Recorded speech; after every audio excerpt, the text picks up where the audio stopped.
Assalamu alaikum wa rahmatullahi ta'ala wa barakatuh. Élèves de la deuxième année baccalauréat BIOF, bienvenue dans cette vidéo dans laquelle on va corriger l'exercice numéro 1 du rappel de dosage direct. Donc, c'est parti. Avant de commencer, je vous rappelle que l'énoncé de l'exercice est dans le fichier dont le lien est sous la vidéo. Exercice numéro 1.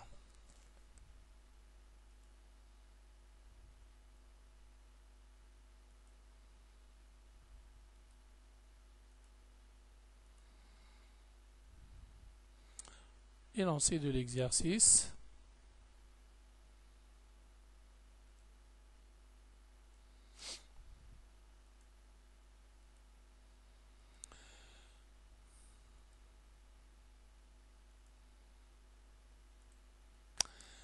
Dosage d'une solution SA d'acide chlorhydrique H3O+, plus Cl-. Voilà, c'est le symbole de la solution de l'acide chlorhydrique obtenu par des solutions du gaz de chlorure d'hydrogène dans de l'eau. On le dose par une solution aqueuse SB d'hydroxyde de sodium. Voilà la solution d'hydroxyde de sodium Na+, HO- est obtenue par dissolution de la soude ou bien d'hydroxyde de sodium qui est un composé ionique dans de l'eau. On réalise le montage des dosages. On remplit la burette avec une solution aqueuse d'hydroxyde de sodium de concentration Cb. On verse dans le bécher un volume Va d'une solution aqueuse Sa d'acide chlorhydrique de concentration Ca. Regardez bien, Cb est connu, Ca est inconnu. Donc le montage, vous avez le montage dans le rappel de cours. Voilà. Dans la burette gradient, on met la solution titrante d'hydroxyde de sodium. Dans le bécher, on met un volume égal à 100 ml de l'acide chlorhydrique. Donc, c'est ça. On réalise le montage. On remplit la burette avec une solution d'hydroxyde de sodium de concentration connue. On verse dans le bécher un volume Va égale 100 ml d'une solution aqueuse SA d'acide chlorhydrique de concentration inconnue. On met en marche l'agitateur magnétique. Après chaque ajout de volume, après chaque ajout de même volume de la solution SP, on note la valeur de la conductance G correspondante, bien sûr, vous avez ici la sonde ou bien la cellule conductimétrique du condimètre est introduite dans la solution. Donc, il va nous donner la conductance du mélange. Les mesures effectuées permettent de tracer la courbe ci-contre, cette courbe-là, qui représente les variations de la conductance G des mélanges en fonction du volume VB de la solution SB versée. La variation, lorsque VB égale à 0, avant d'ouvrir le robinet, voilà la valeur de la conductance G. Voilà, donc à chaque ajout de VB, on mesure la conductance. Donc cette courbe nous donne les variations de la conductance des mélanges en fonction des volumes VB de la solution versée, c'est-à-dire la solution d'hydroxyde de sodium. La question numéro 1 quelle est la solution titrante et quelle est la solution titrée. D'abord, je vous conseille de faire l'exercice avant de voir la solution détaillée que je vous propose. La première question, quelle est la solution titrante et quelle est la solution titrée? La question 2, écrire l'équation de la réaction de dosage. Quel est le type de cette réaction? C'est-à-dire, est-ce que cette réaction est une réaction acido-basique ou bien c'est une réaction d'oxydo-réduction? 3. Déterminer le volume VB équivalent, c'est-à-dire le volume de la solution SB versé à l'équivalence. 4. Expliquer la décroissance de la conductance G dans le premier segment. Voilà, vous voyez, avant 10, ici, vous avez la conductance est une droite de coefficient directeur négatif, de pente négative. Ici, vous avez la pente devient positive. Donc, on vous demande d'expliquer pourquoi. 5. Calculer la valeur de la concentration Ca de la solution SA de l'acide chlorhydrique. 6. Proposer une autre méthode pour repérer l'équivalence de ce dosage. On donne les conductivités molaires ioniques en unité millisiemens mètre carré mol moins 1. Bien sûr, la conductance est là en relation avec la conductivité elle-même de la solution est là en relation avec les conductivités ou bien sûr les conductivités molaires ioniques des ions présents dans la solution. Donc, on va voir la première réponse, la réponse à la première question. La solution titrante est SB. Pourquoi? Parce que sa concentration est connue. La solution titrée est SA, concentration inconnue. Donc, je vous conseille de revoir le rappel du cours. Voilà, donc la solution titrante est SB parce que sa concentration est connue. La solution SA est la solution titrée car sa concentration est inconnue. La deuxième question, on vous demande d'écrire l'équation de la réaction de dosage. Quel est le type de cette réaction? Voilà. Bien sûr, la solution titrée, est de formule H3O+, plus Cl-. La solution titrante de formule Na plus HO-. Dans la première solution SA, les ions Cl- ne réagissent pas. Ce sont des ions spectateurs. Même chose pour les ions Na+. Donc, lorsqu'on verse SB sur SA, la réaction se produit entre les ions oxonium H3O+, et les ions HO-, qui s'appellent les ions hydroxydes. Donc, c'est ça. Les ions Na+, et Cl- sont spectateurs. Dans ce dosage, les réactifs sont H3O+. Bien sûr, l'espèce titrée, c'est H3O+, et l'espèce titrant, c'est HO-. Bien sûr, l'équation bilan, donc, équation bilan de la réaction, H3O+, plus HO-. Donc, le H3O+, va céder un proton H+. Les ions HO- vont capter ce proton. Donc, H3O+, lorsqu'il cède un proton, il donne H2O. HO-, lorsqu'il capte un proton H+, il donne H2O. Donc, on aura ici 2 H2O.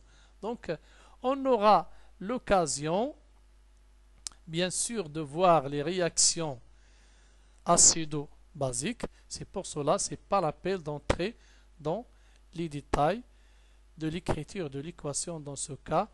Ce qui nous intéresse ici, c'est le dosage. Donc, au cours de cette réaction, l'échange d'un proton H+ a lieu entre H3O+ et HO-.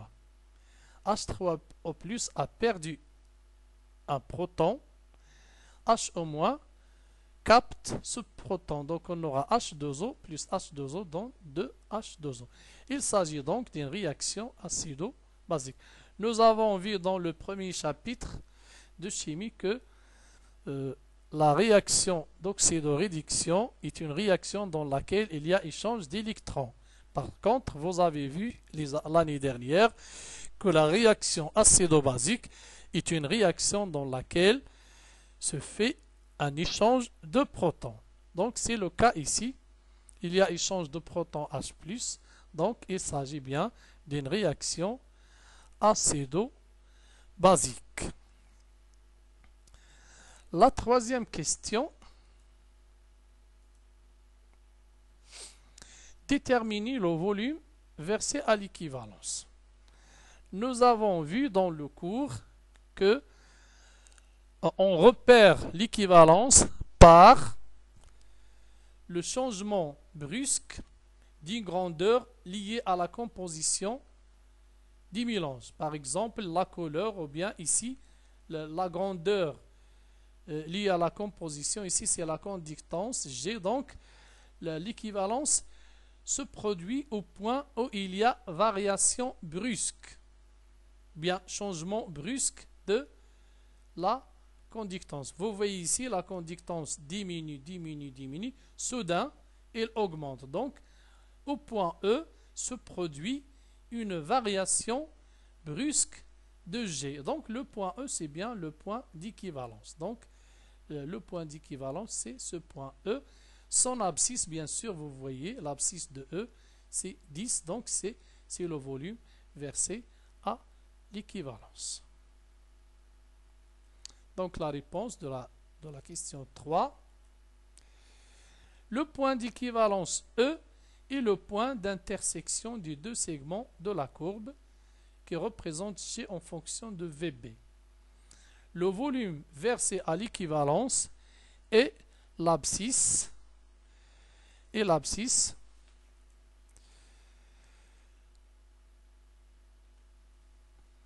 du point E.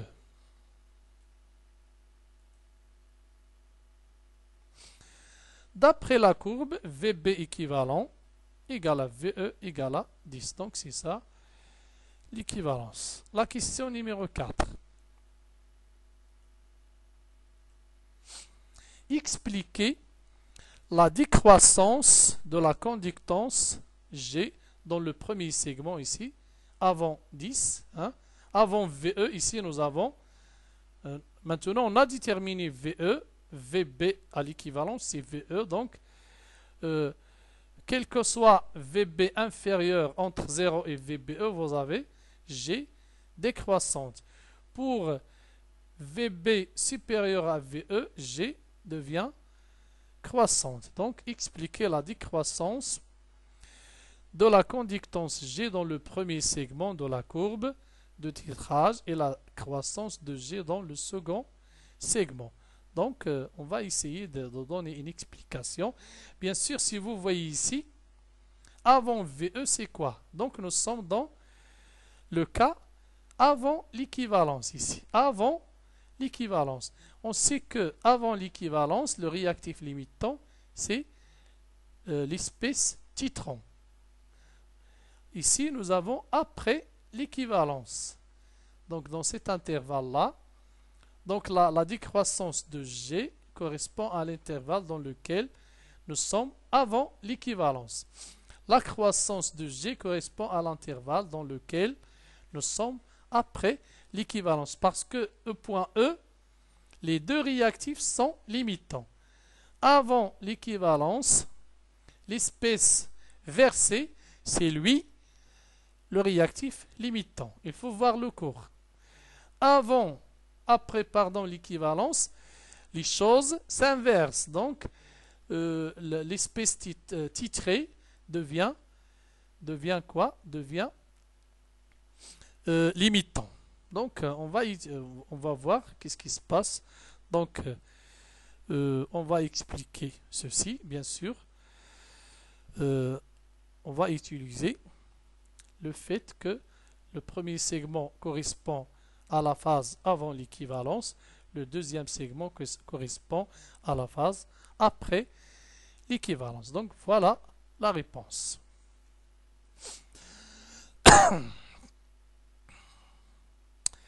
Voilà, quatrième question, explication. Pour le premier segment, on a VB est inférieur à VE. C'est donc le cas avant l'équivalence, où H au moins est le réactif limitant. C'est normal. Nous avons vu dans le rappel du cours que l'espèce titrant, ça veut dire celui qu'on verse grâce à la burette, c'est lui le réactif limite. Dans ce cas, bien sûr, H au moins est réactif limitant. Une partie des ions H3O+ est consommée. Dans ce cas, les ions H3O+ consommés sont remplacés par les ions Na+ apportés par la solution titrante. Si on retourne à l'équation de la réaction,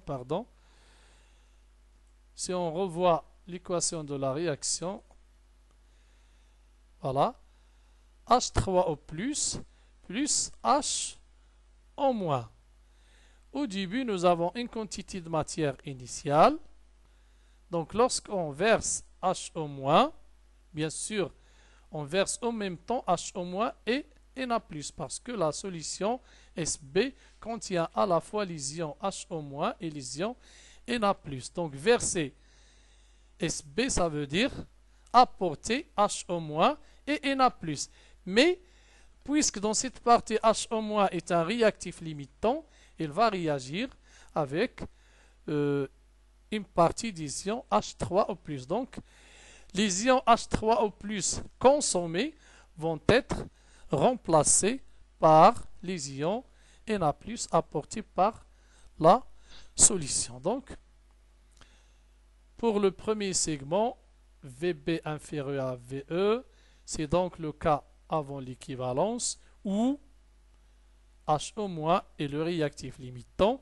Dans ce cas, les ions H3O+ consommés, bien sûr, il y aura consommation des ions H3O+ parce qu'on a une réaction, sont remplacés par les ions Na+ apportés par la solution titrante. Donc, les ions H3O+ consommés par la réaction sont remplacés par les ions Na+. Donc, or, d'après les données, regardez bien, la conductivité molaire ionique des ions H3O+ est beaucoup plus grande que la conductivité molaire des ions Na+.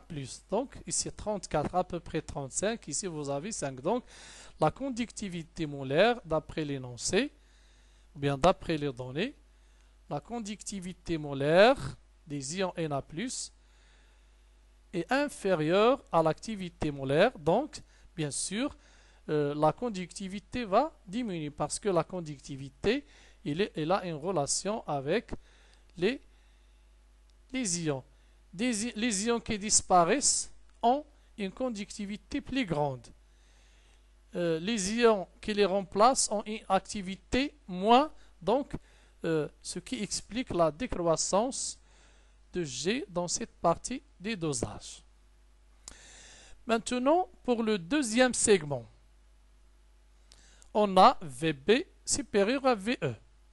C'est donc le cas après l'équivalence.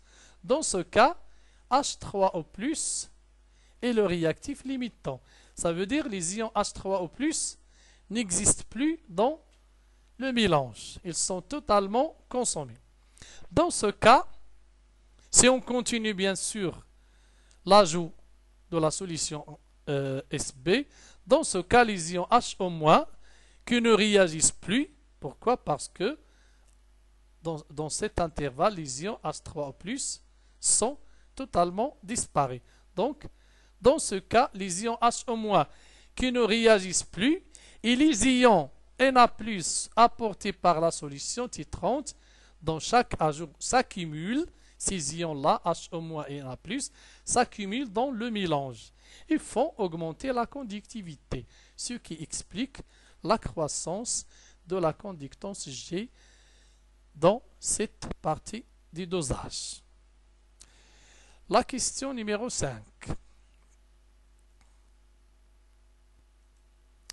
Calculer la valeur de la concentration Ca. Donc ici, on va utiliser la relation à l'équivalence. Donc ici, ce n'est pas l'appel de la redémontrer, puisqu'il n'est pas demandé. On ne vous demande pas de montrer la relation à l'équivalence. Donc, on va l'utiliser. Donc, la cinquième question, la réponse à la cinquième question, à l'équivalence, bien sûr, on a, donc c'est pas l'appel d'écrire ici, hein.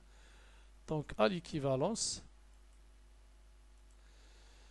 voilà, à l'équivalence, on a, bien sûr, dans le rappel, nous avons vu que N initial A divisé par alpha égale NEB divisé par bêta. Dans cette équation-là, les coefficients stoichiométriques sont 1, 1. Donc le réactif limitant, le réactif titré, son coefficient est 1. Le réactif titrant, son coefficient est 1. Donc alpha ici égale à 1, bêta ici égale à 1. Donc on aura l'équation à l'équivalence s'écrit N initial H3O+ divisé par 1 égale NE He- sur 1. NI H3O+, c'est la quantité de matière initiale des ions H3O+. NeH-, c'est la quantité de matière des ions H- contenue dans le volume VE versé à l'équivalence. Donc, on va remplacer bien sûr les ions. Donc, il donne 1, donc il donne N initial H3O+ égale NeH-. Les ions H3O+ proviennent de la solution de l'acide chlorhydrique de concentration Ca et de volume Va. Les ions H- viennent de la solution d'hydroxyde de sodium de concentration Cb. Donc on va remplacer ici les quantités de matière par C fois V. Ici nous avons, on a ici un petit point, donc 9 fois, voilà, multiplication.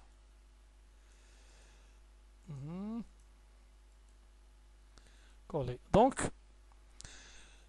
NH3, la quantité de matière de NH3+, c'est CaVa. La quantité de matière versée à l'équivalence de H-, c'est Cb fois le volume, c'est Ve. Donc, on obtient Ca égale CbVe sur Va, application numérique. Donc, Ca égale à 10-2 mol par litre. La question numéro 6. Proposer une autre méthode pour repérer l'équivalence dans ce dosage. Bien sûr, ici, on a repéré l'équivalence par le changement ou bien la variation ou bien le changement brusque de la conductance. Donc, est-ce qu'on peut utiliser une autre méthode? Voilà. N'oubliez pas que, bien sûr, la réponse, je vous donne la réponse. Dans ce dosage, nous avons une réaction acido-basique. Ainsi, l'équivalence peut être repérée en utilisant un indicateur coloré comme le bleu de bromothymol, BBT. Vous avez vu que le bleu de bromothymol est un indicateur coloré qui prend une couleur jaune si la solution est acide et une couleur bleue si la solution est basique. Donc, on va utiliser ce dosage qu'on a suivi par la conductance G. Maintenant, on va le suivre seulement à l'aide de la couleur. Vous voyez le montage ici. On n'a pas besoin d'utiliser le conductimètre directement. On va utiliser la propriété de ce, bien sûr, indicateur coloré. Donc, on va mettre quelques gouttes ici. Voilà, on met quelques gouttes de cet indicateur coloré dans le bichère. Le bichère, bien sûr, il contient une solution de l'acide chlorhydrique. Donc, c'est un milieu acide. Donc, la solution va prendre une couleur jaune, car le milieu est acide. Voilà, maintenant, la solution prend une coloration jaune. Donc, on ajoute progressivement la solution titrante jusqu'à que la couleur change. Bien sûr, lorsque toutes les ions H3O+ sont disparus, bien sûr, on n'aura plus la couleur jaune. Hein? Donc la couleur jaune est due à la présence des ions H3O+. Donc, lorsque les ions H3O+ disparaissent totalement de la solution, qui ne devient plus acide, donc on aura une couleur bleu clair. Donc on ferme le robinet et on prélève le volume qu'on a versé. Donc c'est ça. Donc on peut utiliser cette méthode pour repérer l'équivalence. C'est-à-dire on utilise un dosage coloré métrique.